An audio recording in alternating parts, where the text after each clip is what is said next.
L'actualité du jour nous emmène également à Abidjan, Côte d'Ivoire, où s'est clôturé jeudi le 5e sommet Union africaine-Union européenne, placé sous les thèmes « Investir dans la jeunesse pour un avenir durable ». Ces assises se soldent sur une série des priorités stratégiques dans l'éducation, la formation, paix et sécurité, investissement ainsi que la migration et la mobilité. Pour ces dernières, les dirigeants de deux continents soulignent la nécessité de lutter contre ces passeurs et les trafiquants, ainsi que de dissuader l'immigration irrégulière, notamment grâce à la task force policière. Européens et africains ont aussi souligné la nécessité de faire plus pour créer des opportunités des migrations régulières pour faciliter notamment la mobilité des entrepreneurs, des étudiants et des chercheurs.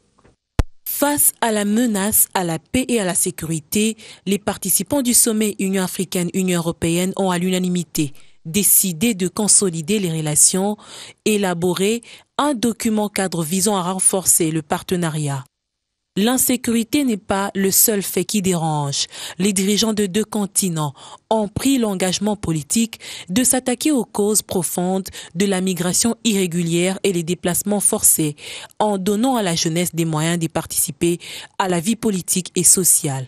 Prenant part à ces travaux, le vice-premier ministre, ministre des Affaires étrangères de la République démocratique du Congo, a mis un accent sur l'importance de l'égalité de partenariat entre les deux continents. Par rapport à l'égalité des partenaires, c'est important. Et la formule de Emmanuel Macron a été importante. Il s'agit d'un partenariat entre deux souverainetés. Donc c'est la co-souveraineté qu'on veut établir dans ce partenariat. Ce qui nécessite l'égalité entre les partenaires et les concertations régulières pour parler de tous les problèmes qui concernent les deux continents. Cette déclaration a le même trait que la démarche menée par la RDC sur le respect de la souveraineté des États. Il n'est pas normal que dans un partenariat entre l'Union européenne et l'Union africaine, que le Conseil européen, donc le Conseil des ministres de l'Union européenne, puisse sanctionner leurs collègues des gouvernements africains. Là, c'est un partenariat inégal et nous ne pouvons pas accepter cela.